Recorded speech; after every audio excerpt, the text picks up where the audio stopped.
हुबली के मुसलमान बच्चों को हुबली के मुसलमान बच्चों को जो टारगेट किया जा रहा है गवर्नमेंट की तरफ से, ये बिल्कुल बेइंसाफी और नाइंसाफी है। बहुत बात बोलता हूं फिर मैं, अगर गुनहगार हैं तो अब सजा दो, अगर वो बेगुनाह हैं तो मेहरबानी करके उनके केसेस ड्रॉप करो। ये एक दुख की बात है हुबली, पर्सनली हुबली को लेके 2 लाख मुसलमान रहने के बावजूद हमारा कोई एक नुमाइंदा नहीं है, दमदार नुमाइंदा। हुबली में जब 2 लाख आदमी हैं, डॉक्टर साहब बोलते हैं, तो 2 लाख आदमी में कोई एक आदमी नहीं है जो लीडरशिप क्वालिटी वाला है।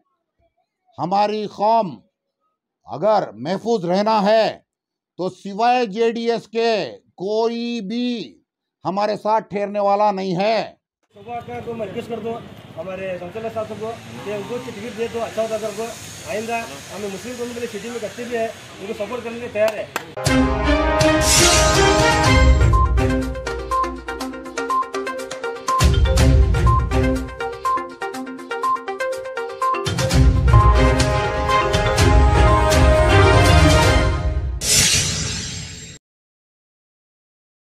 जीडीएस का जो प्रचार कर रहे हैं जी, आगे इसमें आप जो कैंडिडेट्स कहाँ से खड़ा करने का आपका प्लान है? जी। हुबली से हो, धावड़ से, दीगर अतराफ से हो, तो आप कितने कैंडिडेट्स जो है रेडी करने के बाद में आपके पार्टी से सोचे हैं? माइनॉरिटी कैंडिडेट्स की बात कर रहे हैं आप? जी। देखो, माइनॉरिटीज़ मैं कम से कम डिस्ट्रिक्ट को एक तो भी दो बोल के मैं बात करके हूँ, कुमार स्वामी साहब से और हमारे इब्राहिम साहब से, और बात चलती है। मगर थोड़े डिस्ट्रिक्ट्स में माइनॉरिटीज़ के कैंडिडेट्स हैं, थोड़े डिस्ट्रिक्ट्स में माइनॉरिटी कैंडिडेट्स वो स्ट्रॉन्ग पोजीशन में नहीं हैं।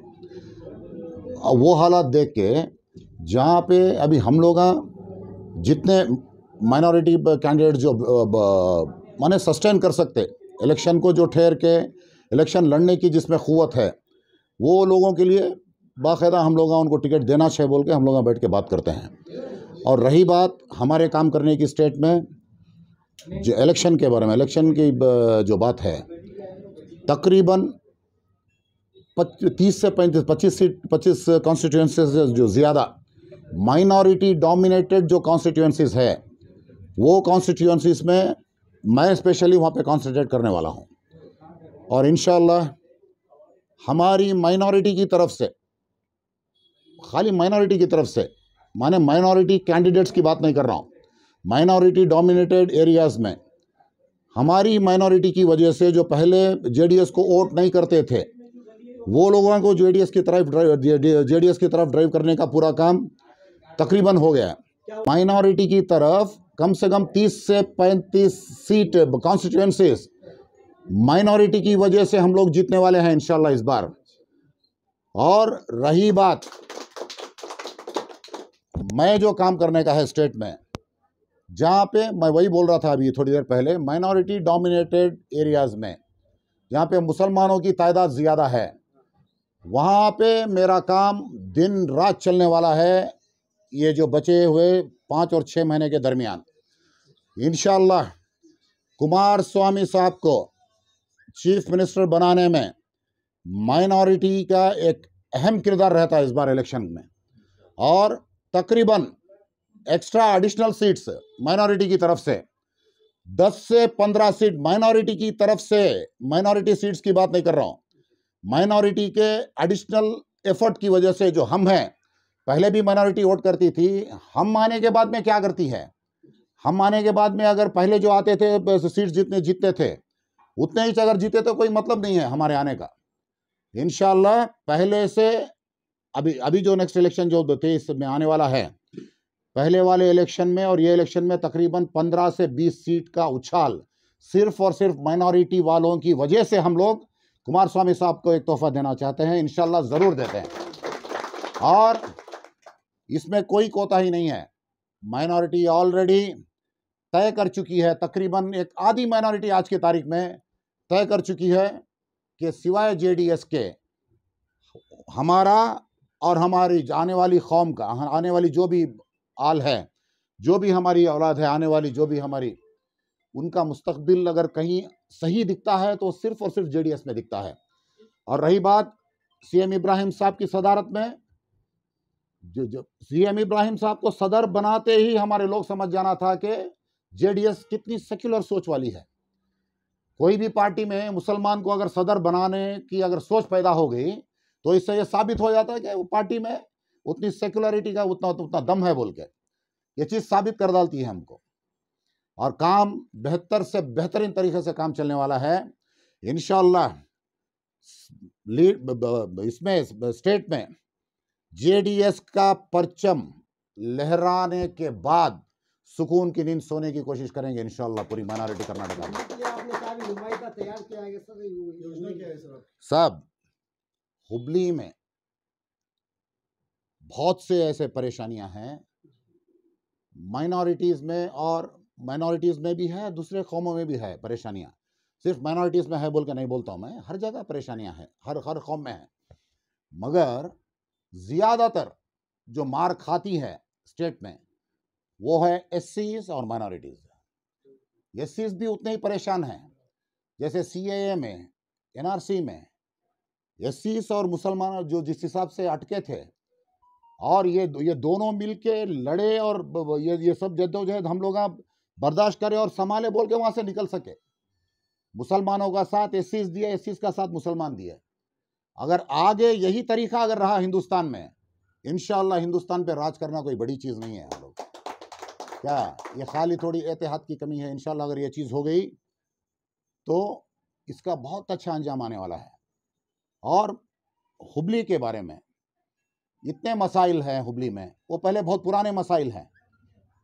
उसमें इब्राहिम साहब का दखल अंदाजी देना और इब्राहिम साहब बैठ के यहाँ पे फैसले करना, उनकी देख रेख में जो बड़े बड़े फैसले यहाँ पे हो चुके हैं पहले भी, जैसे ईदगाह का फैसला था, ये सब चीज़ें ऐसे हो गई। अभी भी थोड़ी चीज़ें हैं, थोड़ी नाइतफाकियाँ हैं कौम में।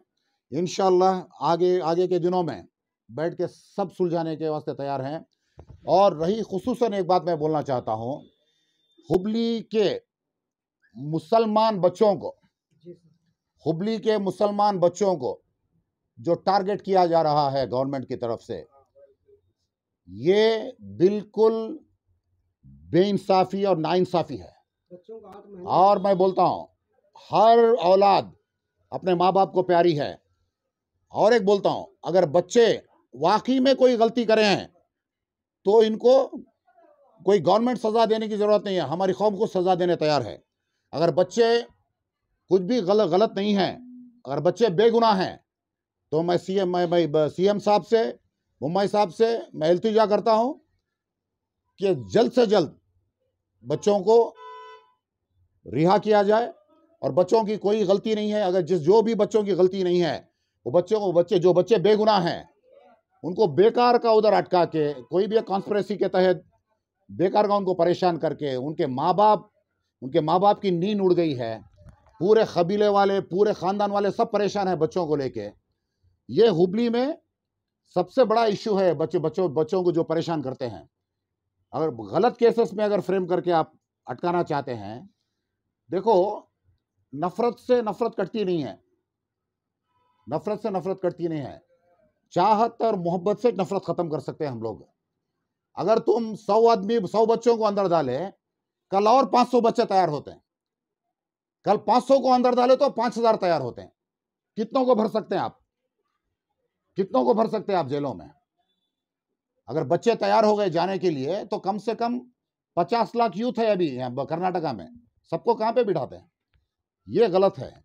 आप इंसाफ से, आप जो भी सरकार चलाते हैं, मुंबई साहब हमारे स्टेट के बादशाह हैं, और इंसाफ के साथ जो भी तय करना है, जो भी यहाँ पे तरीक़े, जो भी उसूल बनाते हैं, वो इंसाफ पसंद उसूल बनाए तो वो बहुत बेहतर है कौम के लिए और लोगों के लिए भी यहाँ पे कर्नाटका में। तो हमारी यही अपील रहेगी चीफ मिनिस्टर साहब से, जो बेकसूर हैं, जिनकी कोई गलती नहीं है, ऐसे बच्चों को फ्रेम करके आप जो अंदर बिठाए हैं या उनके ऊपर केसेस आप फ्रेम करके हैं, एक बार अगर आदमी कोर्ट पे चले गया, जो बेल पे निकलना है या कुछ भी करना है, देखो उनका घर चलना मुश्किल है। ऐसे गरीब लोगों को, ऐसे गरीब बच्चों को टारगेट करके अंदर ये फ्रेम करके हैं, जिनका घर चलना मुश्किल है। रोजाना जब तक वो काम नहीं करते उनके बच्चे जाके बाहर, उनका घर चलना मुश्किल है, उनके घर में चूल्हे नहीं जलते हैं।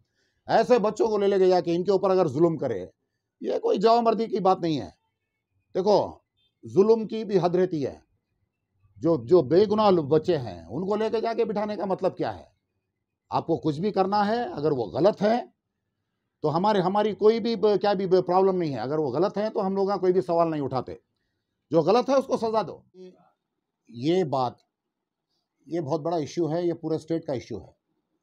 पूरे स्टेट में हर जगह वायरल होके है। और माँ बाप की जो परेशानियां हैं, हम लोग यहाँ पे क्या है, फिजिकली सामने से देख के हैं। क्या ये कोई सुनी सुनाई बात नहीं है। ये लोग परेशान हैं बोल के मैं हुबली आया सो मिलने के वास्ते। और ये क्या है, सब गरीब तबके के बच्चे हैं, सब गरीब तबके के बच्चे हैं। गुना बात कुमार स्वामी साहब के सामने ये बात रखने वाले हैं।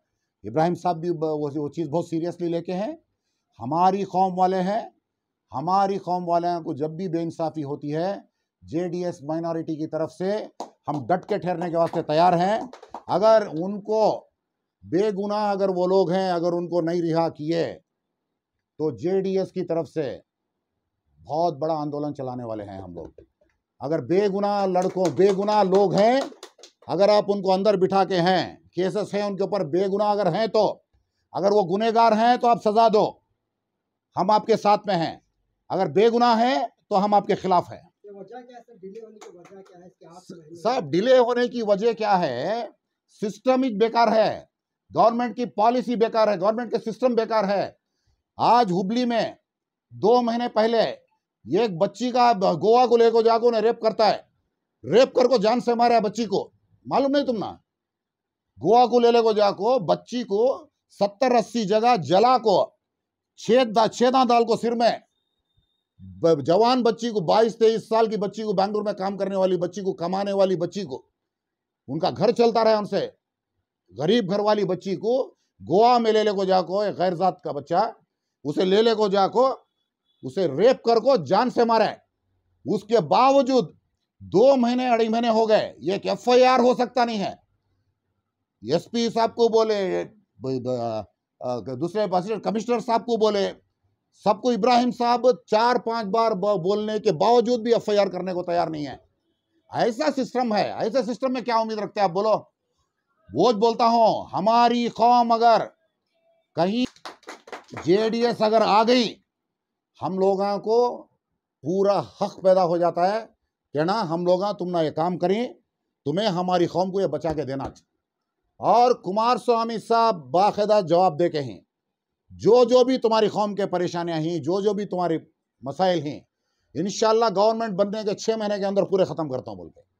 और क्या होना है, हर अंजुमन को जो भी अंजुमन है, सालाना 10 करोड़ रुपए देने की बात चलती है। वो कहां तक फाइनल होता है इंशाल्लाह देखेंगे।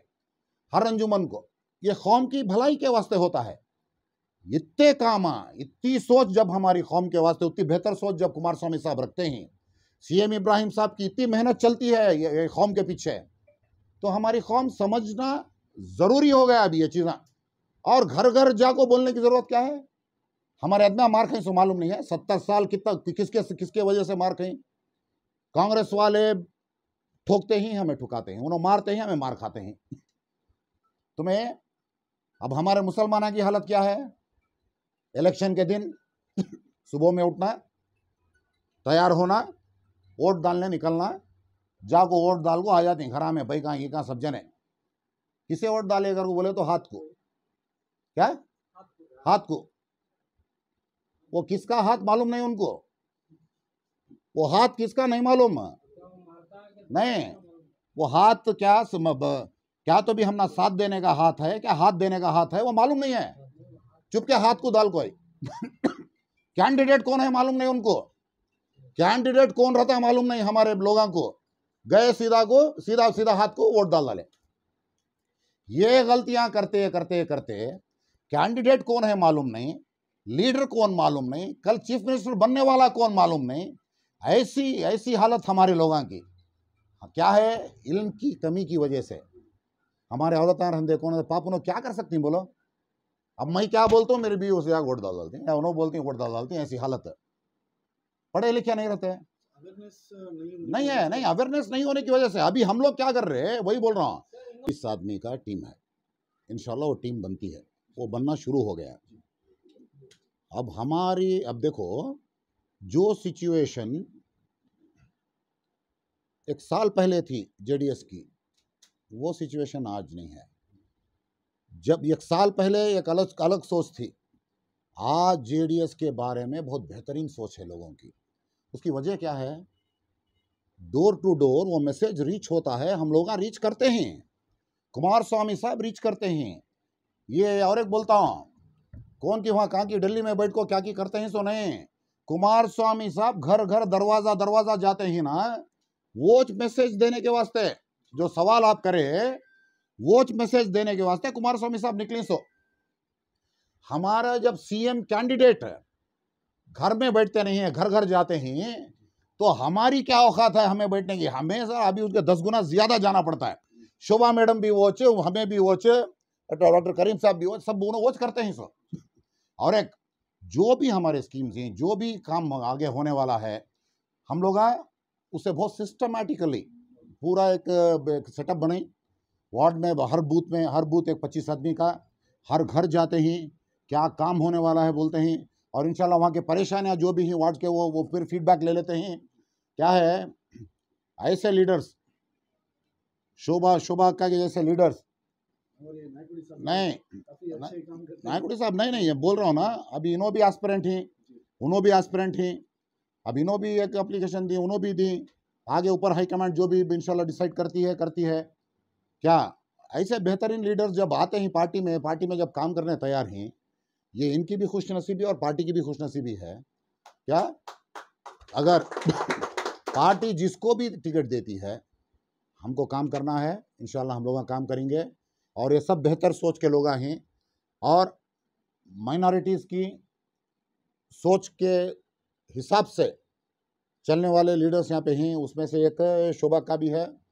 क्या माइनॉरिटीज़ को साथ में लेके चलते हैं। वो एक चीज़ देखा हूँ मैं, हुबली में आज नहीं आई हूँ, कल नहीं हूँ, कल से पूरा फीडबैक लिया हूँ मैं, क्या कौन कैसा है क्या है, अगर वो बोल को एक बहुत अच्छा मैसेज आया शोभा मैडम के बारे में, एक अच्छा मैसेज आया है। क्या है, ऐसे लोगों की ज़रूरत है हम ना। और हमारे साहब इनो नायकवाड़ी साहब भी, उनका भी क्या है, उनका भी एक अच्छा कंट्रीब्यूशन है पार्टी के वास्ते। ऐसे लोग पार्टी में आए, तो इंशाल्लाह आगे जो भी हमारी हाईकमांड है, जो भी साहब लोग बैठते हैं, तय करते हैं, इंशाल्लाह जिसको भी टिकट मिलती है, मिलने के बाद हमारा फ़र्ज़ है, हम लोग दिल और जान से काम करेंगे, इंशाल्लाह उनको जिताने की पूरी कोशिश करेंगे। अभी ये जाने के बाद अभी एक 10-15 दिन में कैंडिडेट्स पूरे तय होते हैं, कैंडिडेट्स तय होते हैं, और कैंडिडेट्स की भी ये जिम्मेदारी बनती है, और हमारी भी लीडरशिप, हमारी लीडरशिप में भी एक जिम्मेदारी हमारी भी है, हमारे पार्टी लीडर्स की भी है। उसके बारे में इंशाल्लाह बैठते हैं हम लोग, क्या बेहतर कर सकते हैं, लोकल लीडर्स को भी इन्वॉल्व करके, लोकल जो भी बेहतर कैंडिडेट्स हैं, जिसको अल्लाह थोड़ी बहुत दौलत नवाज के है, जो भी ताउन कर सकते हैं, जो भी ताउन का तरीका है, इंशाल्लाह जो कुछ भी है, शुरुआत मेरे से छोड़ दे, मैं करने तैयार हूँ। मैं क्या बोलता हूँ, कुछ भी ताउन है, छोटी मोटी ताउन ही संदे, कोई 1000 भी दिया, कोई 5000 भी दिया, कोई 10,000 भी दिया, 100-150 बच्चों का घर है, इतनी बड़ी कौम है हमारी, 1,10,000 की कौम है यहाँ पे। अगर 100 रुपए भी अगर दे डाले, 100 रुपए भी एक के सर पे आ गई, तो 10-15-20 लाख रुपए हो गए। वो कोई भी बड़ी चीज़ नहीं है, नहीं करोड़ रुपए हो जाते। रुपए वो कोई बड़ी चीज़ नहीं है। इंशाल्लाह वो काम हम लोग करेंगे, इंशाल्लाह मैं भी कोशिश करता हूँ, जिससे जो भी होता है करेंगे। वो क्या भी नहीं है, वो कौमी चीज़ है। इंशाल्लाह हम लोग सब बैठेंगे, कैसा होता है। शोभा मैडम हैं और अफरोज़ हैं हमारे यहाँ पे, मेरे भाई, इनको वो जिम्मेदारी देता हूँ। और डॉक्टर साहब हैं, और डॉक्टर साहब कंट्रीब्यूशन में सबसे बेहतरीन इंसान है यहाँ पे बोल के मैं सुन के हूँ। और डॉक्टर करीम साहब के बारे में एक बहुत अच्छा फीडबैक है यहाँ पे मुझे, और यहाँ पे जितना भी जेडीएस का जो भी कैडर जो भी जेडीएस का यहाँ पे सेटअप है, शोभा मैडम को मिला के, इनका टीम को मिला के, उनकी सब भी देख रेख डॉक्टर साहब के लीडरशिप में होती है। और इंशाल्लाह ये भी काम जो आगे आप तुम्हें बोलते हैं वो ताउन का काम भी इंशाल्लाह इनसे शुरू करेंगे, हमें इनके साथ में ही। और जो भी, और देखो चुपके आए बात करके चले गए, ये काम नहीं है। जो भी हमारे से हो सकता है, रुपया है, 2 रुपये है, 10,000 है, 5,000 है, 25,000, जो भी हो सकता है, एक एक आदमी से जो होता है। मैं और एक माइनॉरिटी विंग की तरफ से मैं अपील करता हूं, जो लोग परेशान हैं उनके वास्ते छोटी मोटी ताउन करो, कुछ भी हो सकता है तो दो इंशाल्लाह। अगर उनके वास्ते अगर काम आ जाता है तो उनके जीने में थोड़ी सहूलत हो जाती है। मेहरबानी करके उनको थोड़ा बहुत जो भी ताउन हो सकता है इंशाल्लाह सब जने मिलकर करेंगे। पूरे कर्नाटका में, खाली हुबली में नहीं, पूरे कर्नाटका में अमन और सुकून की ज़िंदगी एक मुसलमान बसर करे, ये सोच रखें। और इंशाअल्लाह ये वादा नहीं है, मैं आपका एक भाई हूँ और ये सब मेरे भाई बहन हैं, मेरा फ़र्ज़ बनता है इनके ऊपर। मैं जब एक माइनॉरिटी का एक ज़िम्मेदार हूँ तो मैं पूरे रिश्ते में हूँ, मैं पूरे मेरे भाइयों और बहनों से, ये कोई भी अलग नहीं है लोग मेरे से। और ये एक दुख की बात है हुबली, पर्सनली हुबली को लेके 2 लाख मुसलमान रहने के बावजूद हमारा कोई एक नुमाइंदा नहीं है, दमदार नुमाइंदा। एक दमदार नुमाइंदा यहाँ पे हो नहीं सका, इसका बहुत ज़्यादा मलाल है। क्या इतनी तादाद रहने के बावजूद और इतने दमदार लोग हैं हुबली में, इतने रसूखदार लोग हैं कौम में, ये एक अच्छा नुमाइंदगी, अच्छी नुमाइंदगी करने वाला एक अच्छा लीडर, ये हमारी कौम का दमदार लीडर बोल को ये आदमी कहीं भी आ नहीं सका हमारे में, ये बहुत बड़ी दुख की बात है। हुबली में कुछ भी मसाइल अगर होए तो बाहर से इनो आको सब कई को बैठ को बात करना है, ये क्या है मुझे समझ में आया नहीं है। हुबली में जब 2 लाख आदमी हैं, डॉक्टर साहब बोलते हैं, तो 2 लाख आदमी में कोई एक आदमी नहीं है जो लीडरशिप क्वालिटी वाला। हमारे जैसे लोग और एक दूसरे जैसे लोग आके बात करने की ज़रूरत ही नहीं पड़ती थी। यहाँ पे इतने बड़े बड़े लोग हैं, अल्लाह उनको हैसियत से नवाज के है, अक्ल से नवाज के है, ख़ानदानी लोग हैं यहाँ पे पुराने। कई को वो चीज़, कई को उसकी लीड कई को लेते नहीं हैं, कई को कौम की फ़िक्र रखते नहीं हैं। ज़िंदगी चंद दिन की है, अगर 4 बड़े लोग अगर कोई अच्छे तो अच्छी सोच रख के अगर आगे आए तो पूरी कौम उनका साथ देने तैयार है। मेरी कौम के बड़े लोगों से इल्तिजा है, पार्टी वो पार्टी है, ये पार्टी है, वो पार्टी है, हम लोग वो भी बात करेंगे, वो अलग चीज़ है। मगर जब कौम की बात आती है तो कम से कम उस टाइम तो उस वक्त तो भी इकट्ठा होना है। उस वक्त भी अगर हम लोग इकट्ठा नहीं हुए तो मतलब क्या है ज़िंदगी का? नहीं, मैं वही बोल रहा हूँ, पार्टियां में बढ़ जाएंगे। जब हालात ऐसी आ जाती है, जब कौम को ज़रूरत पड़ती है नुमाइंदों की, उस वक्त तो भी साथ देना है ना भाई। हमारी कौम में जब मैयत निकलती है ना, किसका जनाजा है बोल के कोई भी नहीं पूछता है, कांदा दे डालता है। वो कौम से ताल्लुकात रखता हूँ मैं। फ़ोन किया नहीं बसरू भाई, यहाँ माइनॉरिटी के लोग थोड़ा नाराज़ है और थोड़ा हमारे है तो आके क्लियर करो बोलने में हम लोग एक फ़ोन पर हाईवे से कर एक ही फ़ोन पर आप छोड़ेंगे। अभी के पास अधिकार भी नहीं, तो सोचो उनका काम करने के जज्बा हमारे कौन को से करता है कि यहाँ को खाली रात में फ़ोन करने में आओ सब करने में आगे चले लो, अभी अधिकार को भी नहीं है। इंशाल्लाह हमें घेरे को काम कर दो, कल जिता को लाएंगे। जैसे शोभा का को मैं रिक्वेस्ट कर दो हमारे संसद साहब को कि उनको टिकट दे दो, अच्छा होता को आइंदा हमें मुस्लिम कम्युनिटी के लिए सिटी में करते भी है, उनको सपोर्ट करने के लिए तैयार है। जैसे कि हमारे डॉक्टर अब्दुल साहब रंदे मैं है मुस्लिम कम्युनिटी वाले जरा मुतल नहीं है थोड़े अली को नहीं जल्दी उनके